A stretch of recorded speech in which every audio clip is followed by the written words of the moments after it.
Good morning, class 8.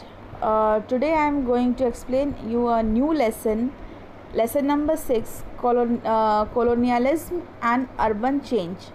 Okay, so the lesson starts like this. In pre-British India, towns grew around royal courts, craft centers, junctions of trade routes, and places of worship and pilgrimage. Means pre British India, pre British के आने से पहले India में कई छोटे छोटे शहर आपके डेवलप्ड हुए थे, जो आपके रॉयल कोर्ट्स थे, बड़े बड़े महल जो थे रॉयल कोर्ट्स, ठीक है, क्राफ्ट सेंटर्स जहाँ थे, या फिर जहाँ से ट्रेड रूट्स आपके अच्छे होते थे, रास्ते अच्छे पाए जाते थे, या प्लेसेस ऑफ वर्शिप हो गई, पूजा करने का स्थल, या पिलग्रिमेज, ठीक है। तो इन सब जगहों पे जो छोटे छोटे शहर काफ़ी अच्छे से डेवलप कर गए थे in pre British India under the impact of British colonisation.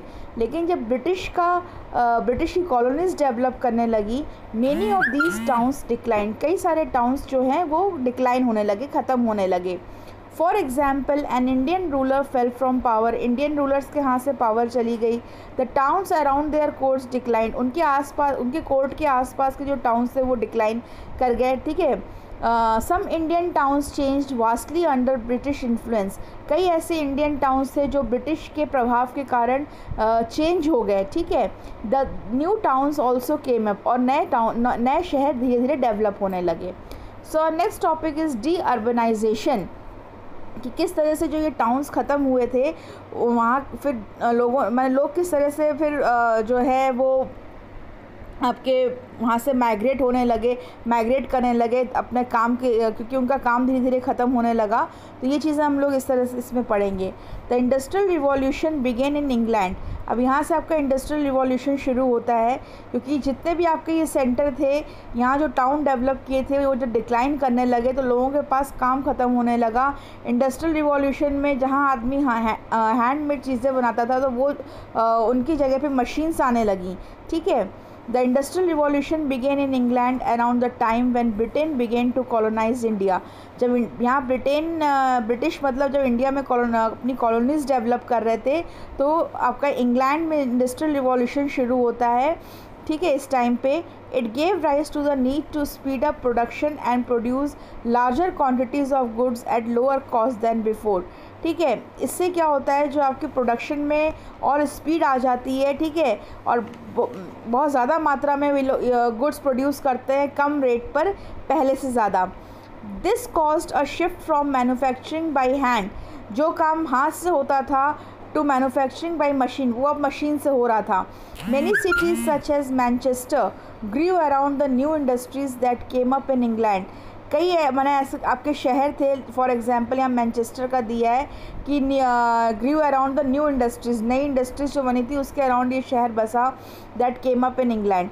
India as a colony now became a supplier of raw materials, अब जो यहाँ पर आपके इंग्लैंड में इंडस्ट्रीज़ डेवलप हो रही थी धीरे धीरे, वहाँ पर क्या होता था कि इंडिया से जो है आपका मैंने एज ए ब्रिटिश कॉलोनी, अभी यहाँ से ब्रिटिश क्या करते थे, रॉ मटेरियल्स इनको यहाँ सस्ते पड़ते थे, ठीक है। तो रॉ मटेरियल्स ये अपनी इंडस्ट्रीज़ के लिए बाहर भेजा करते थे, ठीक, मैंने अपने इंग्लैंड भेजा करते थे, और वहाँ से मशीन से बन के वो चीज़ें हायर रेट पे, ठीक है, यहाँ आती थी इंडिया में सप्लाई होने के लिए। माने एक रेडी मार्केट भी इनको इंडिया में मिलती थी, प्लस ये रॉ मटेरियल भी सप्लाई करते थे यहाँ से।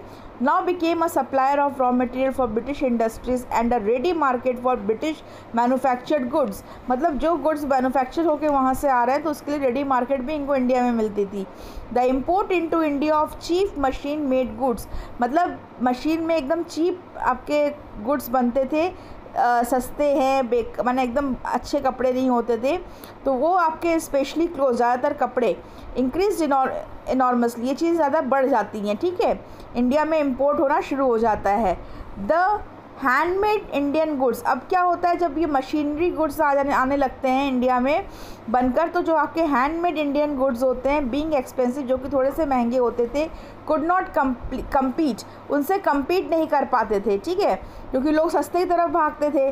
दस the Indian handloom and handicraft industries and the town centred on them decline, इससे क्या हुआ, जो आपके इंडियन हैंडलूम और हैंडीक्राफ्ट इंडस्ट्रीज़ थी और जो आपके इनके आसपास जो शहर बसे थे, ठीक है, तो वो डिक्लाइन मतलब धीरे धीरे ध्वस्त होने लगे, ख़त्म होने लगे। Many of the old trade centres also decline, जो पुराने व्यापार के सेंटर्स थे वो भी ध्वस्त हो रहे थे, ख़त्म हो रहे थे। As their trade shifted to new centres promoted by the British, क्योंकि उनका व्यापार नए सेंटर पे ट्रांसफ़र कर दिया गया था जो कि ब्रिटिश ने बनाया था। People migrated out of the declining Indian towns in search of work, लोग काम की खोज में अब इंडिया उस शहरों को छोड़कर काम की खोज में बाहर निकलने लगे। ग्रेजुअली द अर्बन फैसिलिटीज़, जो उनका मैंने अर्बन फैसिलिटीज़ मिलती थी शहर में रहने की facilities, such as water supply है, ड्रेनेज है, रोड्स है, मार्केट्स है, इंडस्ट्रीज़ है, एजुकेशनल आपके हैं institutions and entertainment opportunities within these towns withered away, माने पहले ये सब चीज़ें कमज़ोर हो गई और धीरे धीरे फिर वो ख़त्म डिसअपियर हो गई। विथर्ड का मतलब होता है to become weaker then disappear. This process of decline in urban facilities में ये डिक्लाइन आना माने धीरे धीरे ख़त्म होना, accompanied by a large scale migration of people, इससे क्या हुआ, ज़्यादा मात्रा में लोग जो है वो शहर छोड़ के बाहर की तरफ माइग्रेट करने लगे ताकि उन्हें काम मिल सके, और इस चीज़ को हम लोग कहते हैं deurbanization. Among the Indian towns that experience deurbanization, जिन इंडियन टाउन्स ने ये डी अर्बनाइजेशन की प्रॉब्लम झेली in the early 19th century were Thanjavur, Murshidabad and Dhaka. Now next topic is growth of towns under colonial rule, ठीक है। At many places in India new towns develop to meet the needs of colonialism, ठीक है, colonisation की needs को पूरा करने के लिए कई टाउन्स डेवलप किए गए इंडिया में। द एडमिनिस्ट्रेटिव सेंटर्स रेंज मतलब बदलते रहना, एडमिनिस्ट्रेटिव सेंटर्स बदलते रहे फ्रॉम द प्रेसिडेंसी सिटीज़, जैसा कि मद्रास, कलकत्ता एंड बॉम्बे से लेकर छोटे छोटे शहर या डिस्ट्रिक्ट्स तक जहाँ पर आपके हेडक्वार्टर्स बने हुए थे, डिस्ट्रिक्ट हेडक्वार्टर्स। टाउन्स ऑल्सो ग्रू अराउंड रेसिडेंसीज, ठीक है, ऐसे कई नए शहर बने रेसिडेंसीज के आसपास। रेसिडेंसीज का मतलब जहाँ पर ब्रिटिश रेसिडेंट्स के रेसिडेंसीज मतलब उनके घर हुआ, ऑफिशियल रेसिडेंसीज हुआ करते थे, एज इन जैसे आपके लखनऊ में थे, पुणे में थे, हैदराबाद में थे, ठीक है ना। With the introduction of railways town sprang up at important railway junctions, Mughalsarai and Jamalpur are examples, माने नए आपके रेलवे जंक्शंस बनाए गए रेलवे के इंट्रोड्यूस होने के बाद, आपके मुगलसराय एंड जमालपुर इसमें एग्जाम्पल दिया गया है। Now next let's move to next page. Army cantonment set up to check foreign invasion, माने बाहर से कोई ना आ पाए इसके लिए आर्मी कैंटोनमेंट्स भी बनाए गए। And internal revolts developed into township, ठीक है, और कई शहरों में जो है अंदर ही अंदर रिवोल्ट होने लगा, ठीक है। One example is Danapur near Patna. The British build towns in hills, यहाँ तक कि ब्रिटिश ने हिल्स पे भी टाउन बनाना शुरू कर दिए, शहर बसाना शुरू कर दिए। Where they could spend time away from the hot and humid plains, जब गर्मी हुआ करती थी तो वो अपना टाइम वहाँ हिल स्टेशंस पे बिताते थे। They called this hill stations. Some hill stations such as Shimla, Nainital and Mussoorie are popular tourist resorts even today, ठीक है, आज भी हमें ये टूरिस्ट स्पॉट दिखते हैं। Centres that traded in exportable commercial crops, जो ट्रेड सेंटर्स आपके थे जो ये कॉमर्शियल क्रॉप्स को एक्सपोर्ट करते थे, जैसे आपके कॉटन हो गया, शुगर केन है, इंडिगो है, ये धीरे धीरे और डेवलप होने लगे, बसने लगे, urbanized rapidly. The old town of Mirzapur, ठीक है, for example flourished as an important centre of cotton trade, माने मिर्ज़ापुर जो एक पुराना टाउन था, ठीक, ब्रिटिश से मैंने पहले का टाउन था, तो वो अब और फ्लरिश करने लगा क्योंकि वो एक इम्पॉर्टेंट सेंटर बन गया कॉटन ट्रेड का, ठीक है। नेक्स्ट आपका आता है policies and institutions in colonial town. The colonial towns were different from the earlier Indian towns in the social values. जो आपके पहले कॉलोनियल टाउन थे वो आपके इंडियन टाउन से बिल्कुल अलग थे सोशल वैल्यूज़ में, and culture they reflected. Planning of the colonial towns. The colonial towns were built over wide spaces using near water sources. ठीक है, बहुत बड़ी जगह पे कॉलोनीज टाउन्स डेवलप किया होते थे ज़्यादातर जो है जहाँ वाटर रिसोर्सेज अच्छी पाई जाती थी। These towns generally had tree lined streets and thoroughfares markets, माने अच्छी मार्केट होती थी, पेड़ पौधे अच्छे लगे होते थे स्ट्रीट रोड साइड में, चर्च था, अ church and a symmetry. Within these towns, the areas inhabited by the British were clearly separated from those inhabited by the natives. The latter were usually congested and had poor urban facilities. ठीक है, बाद में मतलब जो towns आपके letter मतलब बाद में जो आपके टाउन्स डेवलप हुए वो बहुत कंजस्टेड थे और वहाँ पर अर्बन फैसिलिटीज़ भी बहुत अच्छी नहीं थी। A town usually had clubs, gymnasiums, race course and a golf course. ये सब मतलब एक ब्रिटिश के द्वारा डेवलप की सब चीज़ें थी।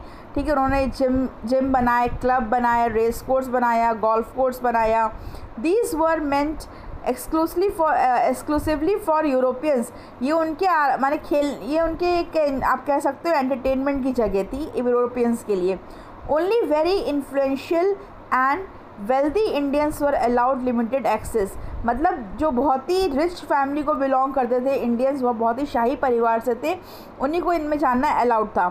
For other Indians a board at the entrance often warn, मतलब जो और इंडियंस थे उनको एक वार्निंग के तौर पे वहाँ पर बोर्ड पे लिखा रहता था, Indians and dogs not allowed, मतलब भारतीय और कुत्ते यहाँ पर अलाउड नहीं है, Indian and dogs not allowed. इस तरह से ब्रिटिश बोर्ड पे माने जो भी इनकी सब एंटरटेनमेंट की जगह थी यहाँ पर ये बोर्ड्स पे लिखा रहता था। जो बहुत ही रिच फैमिली को बिलोंग करते थे इंडियंस, ये बहुत ही शाही परिवार से होते थे, तो उन जो मैंने इस चीज़ को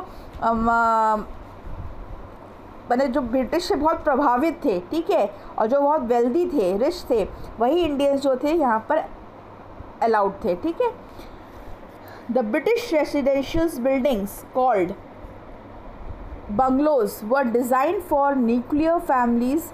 बंगलोज वर स्प्रॉलिंग, माने बंगलोज बनाए जाते थे न्यूक्लियर फैमिली के लिए, बहुत ही शाही होते थे, and usually single storeyed houses with gardens हुआ करती थी, वरांदास हुआ करते थे, एंड वाइड विंडोज़, और बड़ी बड़ी खिड़कियाँ हुआ करती थी। They had separate rooms for sleeping, सबके लिए अलग अलग जगह होती थी स्लीपिंग, सोने के लिए। डाइनिंग रूम होता था, एंटरटेनिंग गेस्ट के लिए अलग रूम होता था। किचन एंड सर्वेंट क्वार्टर्स बनाए जाते थे, किचन अलग बनते थे, सर्वेंट क्वार्टर्स भी अलग हुआ करते थे। एंड समटाइम्स स्टेबल्स, घोड़े रखने की जगह, were situated within the same compound, उसी कंपाउंड में बनाया जाता था, but separated from the bungalow. लेकिन ये सारी चीज़ें जो एक्स्ट्रा थी वो बंगलो से बिल्कुल अलग हुआ करती थी। In the 1860s, the British introduced municipal bodies in the colonial towns to take care of civic amenities such as water supply. मतलब कॉलोनियल टाउन्स में धीरे धीरे फिर ब्रिटिश ने जो है म्यूनिसिपल बॉडीज़ अपॉइंट की ताकि वो इन सब चीज़ों की देखभाल कर सके, वाटर सप्लाई ठीक आए, ड्रेनेज सिस्टम अच्छा हो, हॉस्पिटल्स हो, ट्रांसपोर्ट फैसिलिटीज़ अच्छी हों, रोड्स अच्छे बने, पार्क्स है, म्यूज़ियम्स हैं। तो ये सब चीज़ों की डेवलपमेंट के लिए उन्होंने म्यूनिसिपल बॉडीज़ अपॉइंट की। The presidency cities of Madras, जो आपकी प्रेसिडेंसी सिटी थी, मद्रास था, बॉम्बे था, and Calcutta, each had its own corporation, सबका अपना अपना कॉर्पोरेशन था इन सब चीज़ों को डेवलप करने में। Okay, now in next video, today I am ending here, in next video I will teach you how Delhi changed. Okay, thank you children.